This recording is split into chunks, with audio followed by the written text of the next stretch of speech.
먼저 이 시간이 설교단에서 말씀을 전하게 하신 하나님께 감사드립니다. 욜로라는 말을 아시나요? 이 욜로라는 말은 You only live once의 앞글자를 딴 용어로서 인생은 한 번뿐이다 라는 의미를 가진 표현입니다. 쉽게 말하면 인생은 한 번뿐이니 지금 나의 행복과 즐거움을 인생의 최우선으로 삼으며 살자라는 용어이죠. 오늘날 조금 시기는 지났지만 이 욜로라는 표현이 떠오르게 되면서 많은 사람들의 생활 패턴을 바꿔 놓았습니다. 과거에는 묵묵히 일만 했다면 이제는 일만 하는 것이 아니라 하나뿐인 인생 제대로 즐겨야지 하며 자신에게 맞는 즐거움과 보람을 찾고 누리는 데 관심을 가지게 된 것입니다. 열심히 일해서 번 돈으로 사고 싶은 것을 사거나 여행을 가거나 등 자신만의 즐거움을 누리기 위해 일을 하게 된 것입니다. 각 사람마다 다르겠지만 각자의 즐거움을 누리는 것이 일을 하는 이유가 되었으며 더 나아가 이 자신이 추구하는 즐거움을 누리는 것이 인생에서 가장 중요한 요소가 된 것입니다. 이런 상황에서 오늘 본문은 인생에서 찾을 수 있는 이 수많은 즐거움을 삶의 목적으로 여기는 사람들을 향한 바로 전도자의 교훈이라 할 수 있습니다. 오늘 본문에서 이 전도자는 자신이 누릴 수 있는 이 세상의 모든 즐거움을 누리며 즐기고 이것이 과연 진정한 삶의 목적이 될 수 있는가를 테스트합니다. 사실 전도서 1장에서 기록된 것처럼 전도자는 이미 이 지혜를 가지고 이 테스트를 진행한 바 있습니다. 지혜가 인간의 삶의 진정한 목적 그리고 의미를 담아낼 수 있나 따져본 것이죠. 그리고 그 결과는 헛되고 헛되다였습니다. 지혜는 진정한 그 삶의 목적이 될 수 없고 삶의 의미를 담아내지 못한 것이죠. 그래서 이 전도자는 지혜 말고 이 즐거움을 바로 두 번째 테스트 대상으로 삼은 것입니다. 그런데 여기서 우리는 이 전도자의 정체가 무엇인지 한번 짚고 넘어가야 합니다. 전도자는 과연 누구일까요? 아시는 분은 아시겠지만 대부분의 신학자의 견해는 이 전도자를 솔로몬이라 보고 있습니다. 전도서 1장 1절을 우리 다 함께 읽도록 하겠습니다. 다윗의 아들 예루살렘 왕 전도자의 말씀이라. 아멘. 다윗의 아들이면서 예루살렘의 왕은 한 명뿐이죠. 바로 솔로몬입니다. 솔로몬이 어떤 인물인가요? 하나님께 지혜를 구했던 자로서 그 누구보다 지혜로운 인물이었고 그 지혜를 통해 이스라엘의 그 황금기를 이끈 왕으로서 그 누구보다 강한 왕권과 지위를 누렸던 인물입니다. 그리고 그 솔로몬이 이 인생의 노년기에 접어들어서 이 자신의 삶을 되돌아보며 그 생각과 경험을 풀어낸 책이 바로 이 전도서이죠. 1장에서는 솔로몬 자신의 인생을 되돌아보며 자신이 가졌던 지혜가 과연 진정한 삶의 목적인지 삶의 의미를 담아낼 수 있었나 이렇게 평가를 했던 것이고 오늘 본문에서는 솔로몬 자신이 삶에서 누렸던 모든 즐거움을 회고함으로써 즐거움이란 것이 과연 진정한 인생의 목적이며 의미가 될 수 있는가를 이렇게 테스트한 것입니다. 그렇다면 우리가 오늘 솔로몬이 누렸던 수많은 즐거움은 무엇이고 그 즐거움에 대해 솔로몬이 내린 평가가 무엇인지 오늘 이 말씀을 통해 함께 살펴보고자 합니다. 오늘 본문에서 솔로몬이 누린 즐거움은 어마어마합니다. 먼저 첫 번째로 솔로몬이 누렸던 즐거움은 바로 술에 대한 즐거움입니다. 인류 역사에서 결코 빼놓을 수 없는 요소 한 가지를 고른다면 그것은 바로 술입니다. 인간이 열매를 따서 먹는 수렵 생활을 하던 시절 인간은 이 과실을 발효시켜서 만든 과실주를 마셨습니다. 그리고 농경사회가 시작됨에 따라 인간은 자신들이 수확한 곡물을 발효시켜서 만든 이 곡물주를 마시게 되었습니다. 그렇게 이어진 술과 인간의 관계는 지금도 계속 이어지고 있습니다. 그리고 술은 즐거움의 상징이기도 합니다. 기쁨의 순간에 늘 항상 술은 인간과 함께 했습니다. 우리가 결혼식 뷔페에 가면 식탁에 접시와 그 소주와 맥주가 가지런히 놓여 있는 걸 볼 수 있습니다. 그리고 그 밖에 수많은 파티와 회식에도 빠지지 않는 것이 바로 술이죠. 그리고 20, 30대 청년들이 술을 좋아하는 이유가 술 그 자체를 좋아할 수도 있지만 술자리의 그 즐거운 분위기를 꼽는 경우가 많습니다. 이처럼 술은 즐거움의 상징으로 인간과 오래전부터 뗄 수 없는 요소가 되었습니다. 오늘 본문에서도 솔로몬 역시 술로 즐거움을 찾고 있는데요. 사실 정확히 말하면 술 중에서도 포도주입니다. 과거 구약시대에 그 이스라엘과 포도주 역시 아주 밀접한 관계를 맺고 있었습니다. 당시 이스라엘 백성들이 거주하던 이 지역의 8월과 9월은 한낮 기온이 40도 이상으로 올랐고 또한 그동안 저장해둔 물이 다 떨어져 가던 때여서 생활하기 아주 힘든 시기였습니다. 그런데 이 시기는 포도원에서 포도를 거두는 시기이기도 했습니다. 이 시기에 포도를 거두어 포도주로 만든 것이죠. 그래서 이 포도주, 더위와 물 부족으로 힘든 이스라엘 백성에게 이 포도주는 그들의 길고 긴 갈증을 해소해주는 고마운 존재가 되었습니다. 이 포도주 덕분에 그들은 힘든 시기를 잘 버틸 수 있었던 것이죠. 그래서 이 포도주는 유대인에게 있어서 기쁨의 상징이 되었습니다. 유대인의 절기나 행사의 포도주는 항상 빠지지 않았고 이 포도주를 마심으로 이 행사와 절기에 기쁨이 함께 있음을 드러내었습니다. 이처럼 솔로몬 왕은 즐거움과 기쁨의 상징으로 여겨진 이 술을 마심으로 이 자신이 누릴 수 있는 즐거움을 한껏 누렸습니다. 그렇다면 술을 통해 누린 이 즐거움은 과연 그의 삶의 진정한 목적이며 의미를 가져다 주었을까요? 안타깝게도 이 지혜와 마찬가지로 이 술로 인한 즐거움 역시 그에게 있어서는 헛되고 헛된 것이었습니다. 그래서 그는 술 말고 또 다른 즐거움을 찾게 됩니다. 자, 술 다음으로 솔로몬이 누린 즐거움은 바로 일에 대한 성취감입니다. 우리가 다 함께 지금 본문 4절부터 6절까지 읽도록 하겠습니다. 나의 사업을 크게 하였노라. 내가 나를 위하여 집들을 짓고 포도원을 일구며 여러 동산과 과원을 만들고 그 가운데에 각종 과목을 심었으며 나를 위하여 수목을 기르는 삼림에 물을 주기 위하여 못들을 팠으며. 아멘. 솔로몬은 자신이 할 수 있는 일을 열심히 했습니다. 이를 통해 자신의 업적을 쌓으며 성취감을 느끼려고 한 것이죠. 집을 짓고 포도원을 일구었으며 또 더불어 여러 동산과 과수원을 만들게 됩니다. 쉽게 말하면 휘황찬란한 정원을 아주 심혈을 기울여 만들고 가꾼 것이죠. 당시 솔로몬이 활동하던 고대 근동에서는 이렇게 정원을 만드는 것이 이 나라를 다스리던 왕들의 하나의 자존심이었습니다.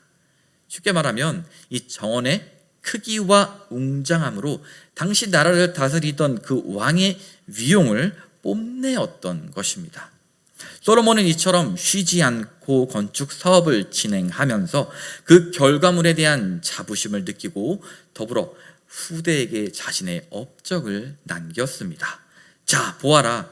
이 크고 아름다운 정원을 바로 너희의 선조인 나 솔로몬이 만들었다. 굉장하지 않니? 이런 생각을 하며 솔로몬은 만들었을 것이고 건축물이 완성될 당시 솔로몬은 굉장히 흡족하였을 것입니다. 마지막으로 솔로몬이 누렸던 즐거움을 살펴보고자 합니다. 그것은 무엇일까요? 그것은 바로 물질적 풍요에서 오는 즐거움입니다. 오늘 본문 7절부터 9절까지 우리 다 함께 읽도록 하겠습니다. 남녀 노비들을 사기도 하였고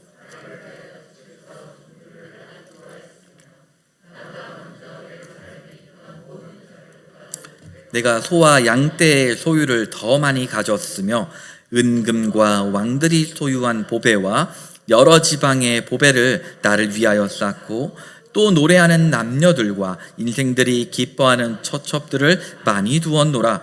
내가 이같이 창성하여 나보다 먼저 예루살렘에 있던 모든 자들보다 더 창성하니 내 지혜도 내게 여전하도다. 아멘. 이 본문에서 솔로몬은 남녀 노비와 종들 그리고 가축들을 아주 많이 소유한 자로 기록되어 있습니다. 자, 여기서 이 노비와 종 그리고 가축은 당시 부를 가늠하는 척도로 알 수 있습니다. 그리고 실제로 솔로몬은 당시에 이렇게 노비와 종 그리고 가축들을 가장 많이 소유한 자였습니다. 성경에서 이 솔로몬의 부요함을 보여주는 구절이 있는데 열왕기상 4장 22절부터 23절을 제가 읽도록 하겠습니다.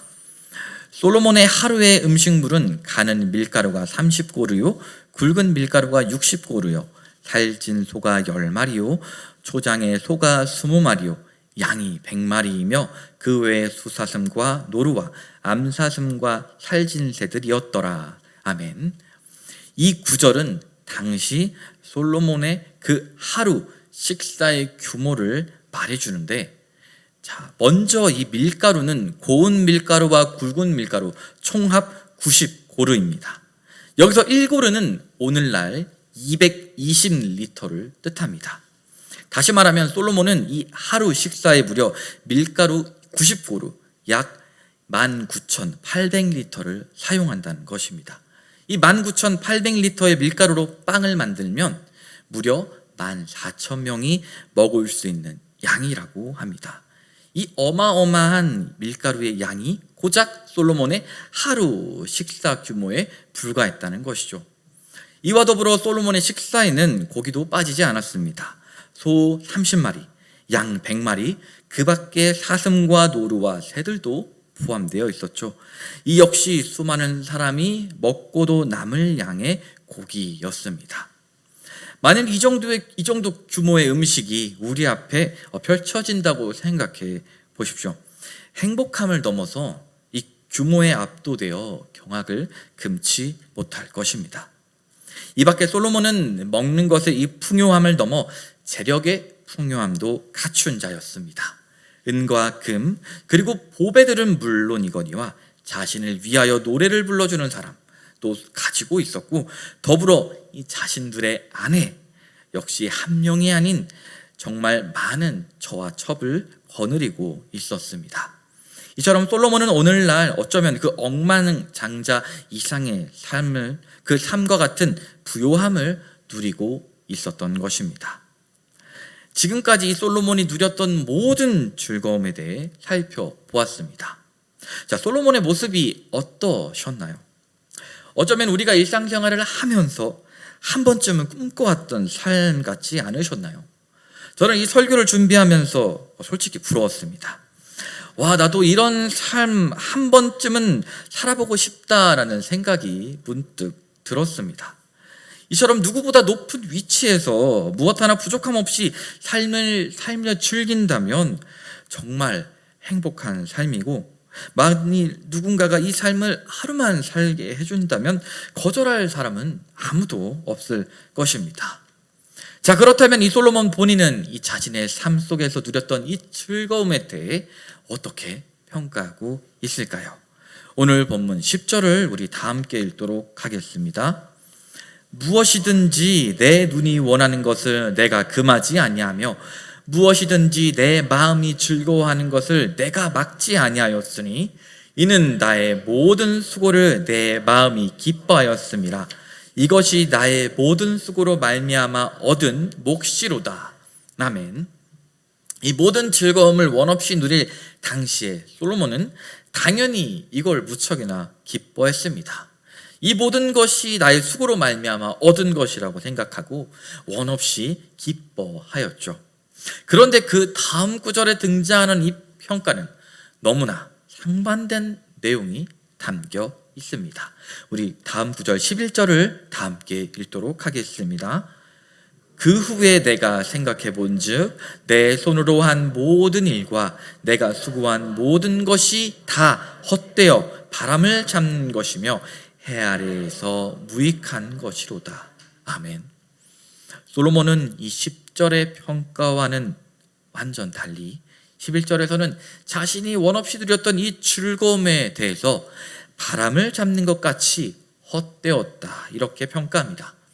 이 11절은 솔로몬의 이 노년기로 앞서 젊은 시절과는 이 즐거움에 대해 사뭇 다른 평가를 내리고 있습니다. 과연 11절과 10절 사이에 어떤 일이 벌어진 것일까요? 즐거움에 대한 솔로몬의 평가가 이렇게 상반된 이유는 과연 무엇일까요? 즐거움에 대한 이 솔로몬의 평가가 이렇게 다른 이유는 다음 본문인 전도서 3장에 기록되어 있습니다. 우리 전도서 3장 11절 하반절 우리 다 함께 읽도록 하겠습니다. 또 사람들에게는 영원을 사모하는 마음을 주셨느니라. 그러나 하나님이 하시는 일의 시종을 사람으로 측량할 수 없게 하셨도다. 아멘. 이 솔로몬은 노년에 접어들면서 두 가지를 깨닫게 됩니다. 첫 번째, 하나님께서 사람들에게 영원을 사모하는 마음을 주셨다는 것입니다. 이 영원이란 단어는 말 그대로 영원히 변치 않으며 지속되는 것을 의미합니다. 우리 안에 바로 이 변하지 않을 영원한 무언가를 계속해서 갈망하는 마음이 있다는 것입니다. 이 전도자로 등장하는 솔로몬이 앞서 지혜 그리고 오늘 본문에서 즐거움을 통해 삶의 목적과 의미를 찾고자 한 이유가 바로 여기 있는 것이죠. 그 안에서 영원한 무언가를 찾으려 했던 것입니다. 그런데 오늘 본문에 등장하는 즐거움 속에 영원한 무언가가 담겨 있었을까요? 사실 오늘 본문에 등장하는 술 그리고 일에 대한 성취 더불어 이 물질적 풍요에서 오는 즐거움은 영원토록 지속되는 것이 아닙니다. 술로 인한 즐거움은 술자리가 끝난 직후 언제 그랬냐는 듯 사라집니다.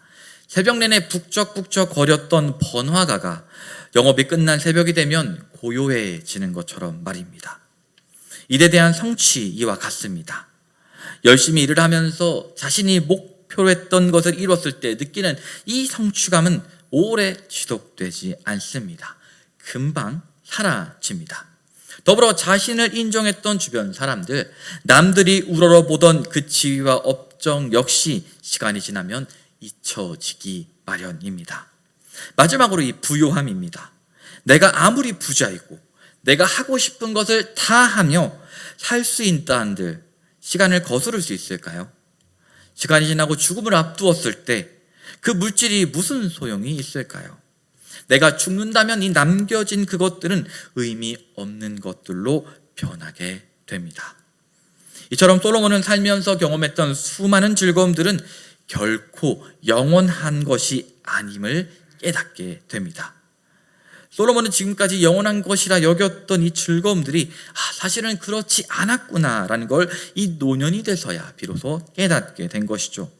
내가 지금까지 추구했던 것들이 영원한 것이 아니었음을 헛된 것을 내가 붙잡고 쫓았다, 이렇게 고백한 것입니다. 다음으로 솔로몬이 두 번째로 깨달은 것은 바로 인생의 주관자는 사람이 아니라 하나님이라는 것입니다. 전도서 함께 읽은 3장 11절에서 솔로몬은 하나님이 하시는 일에 대해서 사람이 결코 측량할 수 없다라고 고백합니다. 하나님이 하시는 일 가운데 사람의 인생도 포함되어 있습니다. 하나님께서는 인간을 창조하신 분이자 우리는 그분의 피조물이기 때문입니다. 하지만 젊은 시절 솔로몬은 이를 인정하지 않았습니다. 오늘 본문 1절 상반절을 우리 세번역 성경으로 다 함께 읽어보도록 하겠습니다. 나는 혼자서 이런 생각도 해보았다. 내가 시험 삼아 너를 즐겁게 할 것이니 너는 내 마음껏 즐겨라. 아멘. 이 말은 솔로몬의 독백으로서 솔로몬 스스로 내가 한번 시험해 볼 테니 내가 즐길 수 있는 즐거움을 한 번 다 맛보아 보자 라고 이렇게 이야기한 것입니다. 솔로몬은 앞서 지혜를 가지고 진행했던 테스트에 실패했음에도 포기하지 않았습니다. 인간의 삶의 목적과 그 의미를 알기 위해 즐거움이라는 매개체를 다시금 가져온 것이죠. 그리고 솔로몬의 이런 태도는 그의 삶을 자신에게 주어지는 즐거움 그리고 그 쾌락에만 몰두하는 삶으로 변질시켜 버립니다. 본문 4절과 8절 말씀 우리가 조금 길지만 다시 한번 읽어보도록 하겠습니다. 나의 사업을 크게 하였노라.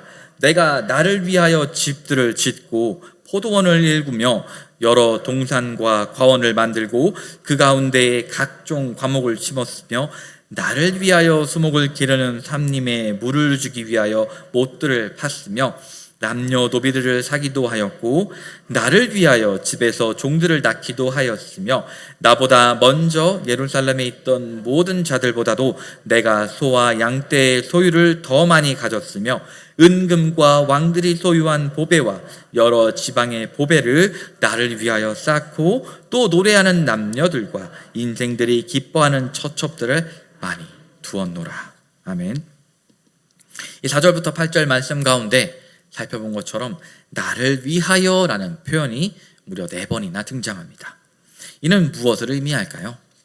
즐거움과 이 쾌락에 몰두한 나머지 자신밖에 모르는 삶을 살았다는 것입니다. 나를 위해 집을 짓고 일을 하며 나를 위해서 종, 가축, 노비들을 사들였으며 나를 위하여 노래하는 이들과 처 그리고 첩을 두었다는 것입니다. 이는 분명히 잘못된 모습이며 이렇게 솔로몬이 변하게 된 이유가 바로 인간이 할 수 없는 일을 하고자 했기 때문입니다. 인간이 측량할 수 없는 그 영역임을 인정하지 않고 아득바득 고집을 부렸기 때문에 이런 일이 벌어진 것입니다. 솔로몬은 자신의 이 어리석었던 지난날의 모습을 노년이 돼서야 비로소 깨닫게 됩니다. 지금까지 즐거움을 추구했던 그 삶에 대한 그 솔로몬의 평가를 함께 살펴보았습니다. 그렇다면 과연 솔로몬이 찾고자 했던 그 진정한 삶의 목적 그리고 의미를 가져다 줄 오늘 설교의 제목인 진정한 즐거움은 과연 무엇일까요? 이는 솔로몬이 깨달은 2가지 사실을 통해 우리가 알 수 있습니다. 하나님께서 인간을 창조하실 때 영혼을 사모하는 마음을 주셨다는 이 말씀 속에서 영원한 존재는 바로 예수 그리스도입니다. 사실 이 전도서가 기록될 당시에는 이 영혼을 사모하는 마음에서 이 영혼이란 것에 대해 구약시대의 사람들은 이해하기가 조금 어려웠을 것입니다. 허나 예수 그리스도께서 이 땅에 오시고 십자가에 달려 죽으시고 부활하심으로 우리의 구원자가 되셨음을 한 지금 우리에게는 이 모든 것이 이해가 됩니다. 바로 예수 그리스도야말로 인간이 사모해야 할 영원한 존재이자 추구해야 할 진정한 즐거움이라는 것입니다. 솔로몬이 이야기한 술 그리고 일에 대한 성취감 더불어 부요함이 주는 이 만족감은 결코 우리의 삶을 만족시킬 수 없습니다. 잠깐 동안은 우리의 오감을 만족시킬 수는 있겠지만 이후에 이 만족과 즐거움 그리고 행복은 결코 영원하지 않고 일시적입니다. 그 후에 찾아오는 허무함과 더 무언가를 요구하는 인간의 욕망이 더 우리를 힘들게 할 것입니다. 즉 다시 말해 인간은 이 예수 그리스도를 통하여야만 진정한 즐거움과 기쁨을 누릴 수 있게 됩니다. 그러므로 우리는 먼저 이 창조주 되신 하나님, 우리 주님을 인정해야 합니다. 이 솔로몬의 깨달음처럼 우리가 살아가고 있는 인생의 주관자가 내가 아닌 하나님이라는 사실을 인정해야 합니다. 여기서 이것이 더불어 인생의 진리임을 깨달았던 또 다른 인물을 함께 살펴보고자 합니다. 이 인물도 우리가 너무나 잘 아는 인물입니다. 바로 바울 사도입니다. 바울은 어려서부터 수준 높은 유대 전통의 교육을 받았습니다. 또 헬라 문화권에 거주하면서 헬라어와 그 문화까지도 섭렵했었죠. 여기서 끝나지 않습니다. 그는 당대를 호령하던 로마 제국의 시민권자이기도 했습니다.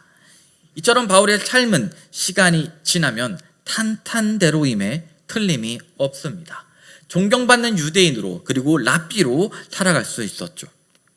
허나 그는 이 다메섹 도상에서 예수 그리스도를 만남으로 완전 다른 삶을 추구합니다. 남들이 보면 결코 이해되지 않는 삶의 일평생을 바치게 되죠. 바로 예수 그리스도를 전하는 내 모든 것을 쏟게 된 것입니다.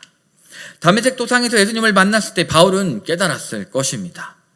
솔로몬이 그랬듯 그 역시 지금까지 내가 추구하던 지식과 전통 그리고 문화들은 다 헛된 것이구나. 진정한 진리이며 영원한 진리는 예수 그리스도뿐이구나 라는 걸 이 바울이 알게 된 것입니다.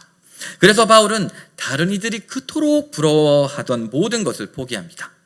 이 모습을 본 사람들은 바울의 결정이 참 바보 같다고 여겼을 것입니다. 심지어 이 과정에서 바울이 모든 것을 포기하고 예수님을 전하던 이 과정에서 그 가족들, 바울의 그 혈육들의 원성을 샀다고도 하죠. 허나 이 모든 것보다 바울에게 있어서 중요한 것은 예수 그리스도를 아는 것이었습니다. 영원하신 예수 그리스도를 아는 것, 그와 함께하는 것이 그에게 있어서 가장 고상한 것이었던 것입니다. 그래서 바울은 그 지금껏 추구하던 모든 것을 배설물로 여기고 예수님을 따르는 삶을 살게 됩니다. 이처럼 노년의 솔로몬과 바울이 보여주는 이 모습은 지금 우리가 추구해야 할 삶이며 우리가 걸어야 할 길이기도 합니다. 하지만 아직까지도 우리는 이 세상의 즐거움에 눈이 밟혀 그것을 쉽사리 놓아주지 못하고 있습니다. 참으로 안타깝죠. 그러면 이처럼 바울의 그 변화된 삶에서 우리가 알 수 있듯이 그것이 과연 영원한 존재 예수 그리스도를 아는 것이 어떤 즐거움이기에 바울이 모든 것을 내려놓고 예수님을 따랐을까요? 영원하신 예수 그리스도가 우리에게 주는 진정한 즐거움이란 먼저 첫 번째로 우리가 쾌락에 몰두했을 때 미처 바라보지 못했던 그 우리의 인생의 소중한 요소들을 느끼고 경험하는 것입니다. 전도서 9장 9절을 제가 읽도록 하겠습니다. 내 헛된 평생의 모든 날 곧 하나님이 해 아래서 내게 주신 모든 헛된 날에 내가 사랑하는 아내와 함께 즐겁게 살지어다. 그것이 내가 평생에 해 아래서 수고하고 얻은 내 몫이니라. 아멘. 이 노년의 솔로몬은 사랑하는 아내와 함께 사는 것이 하나님께서 우리에게 주신 기쁨이라 이야기합니다. 이것이 바로 이 세상에서 힘써 수고하고 얻은 몫이라는 것입니다. 과거 솔로몬은 자신을 위하여 즐거움에 몰두했습니다. 허나 노년의 솔로몬은 변화되었죠. 주님께서 베푸신 가족, 사랑하는 이 아내를 생각한 것입니다. 이처럼 우리는 예수 그리스도를 통해서 소중했지만 우리가 그동안 소홀하게 여겼던 많은 요소들이 우리 삶에서 얼마나 소중한 것들인지를 경험하게 됩니다. 하루를 무탈하게 보내는 것, 가족들과 시간을 보내는 것, 그리고 목장 식구들과 하루 일과를 마치고 말씀에 대해 서로 나누는 것 등 이것들이 지금 우리가 소홀히 했지만 우리에게는 소중했던 것입니다. 이를 통해 우리는 이 모든 것을 베푸신 분이 주님임을 비로소 경험하게 됩니다. 다음으로 예수 그리스도께서 우리에게 부어주시는 진정한 기쁨은 바로 타인에게 베푸는 기쁨입니다. 나를 위한 즐거움에 몰두한 솔로몬은 이후 자신의 곁에서 함께했던 이 아내를 바라본 것처럼 우리는 주님께서 허락하신 가족 그리고 주변 이웃들을 돌보고 베풀며 그 안에서 진정한 기쁨을 누릴 수 있습니다. 나의 즐거움, 그 쾌락을 추구하는 것보다 어려운 이웃을 돕고 그들을 섬기며 얻는 기쁨이 더 크다는 것이죠. 나의 도움으로 어려움을 이겨낼 수 있다면 또 나의 그 모습으로 예수 그리스도를 알지 못했던 이웃들이 예수 그리스도를 알아간다면 얼마나 큰 기쁨일까요? 이처럼 예수님께서는 헛된 즐거움을 쫓느라 허무에 빠진 우리에게 타인을 섬기는 마음을 주셨고 그 안에서 진정한 기쁨을 누리게 하셨습니다. 바로 이 두 가지, 방금 살펴본 이 두 가지가 바로 영원하신 예수님께서 우리에게 베푸신 진정한 즐거움입니다. 말씀을 맺고자 합니다. 주 안에서 사랑하는 성도 여러분, 다른 이들이 누리는 물질적인 즐거움을 어쩌면 성도인 우리는 누릴 수 없을지도 모릅니다. 그리고 그것을 포기하기에는 너무나 달콤해 보여서 계속 눈에 아른거릴 때도 있을 것입니다. 이로 인해 이 믿지 않은 자들에게 비해 예수님을 믿는 우리가 더 못 사는 것처럼, 더 불행한 것처럼 느껴질 때도 있을 테지요. 하지만 세상이 추구하는 즐거움은 영원토록 지속되지 않습니다. 그리고 우리 인생에 영원한 행복을 가져다 주지도 않습니다. 그리고 오늘 말씀은 우리를 기쁘게 하고 만족시킬 진정한 즐거움은 바로 영원하신 예수 그리스도 안에 있음을 분명히 말해 줍니다. 주님을 통해 지금껏 소홀히 여겼던 그 모든 것의 소중함을 느끼는 기쁨과 타인을 섬김으로 누릴 수 있는 그 참된 즐거움은 우리는 경험할 수 있습니다. 이 시간 영원하신 주님만이 우리의 진정한 즐거움임을 이 자리에 함께하는 우리 모두가 기억하고 잊지 않게 간절히 소망합니다. 더불어 지금까지 진정한 기쁨을 느끼지 못했다면 이 시간 오늘 주시는 이 말씀의 은혜를 통해 그것을 경험하는 우리 모두가 되길 바라고, 우리 인생의 주관자 되시는 주님을 한 마음으로 신뢰하는 우리 모두가 되길 주님의 이름으로 축원합니다.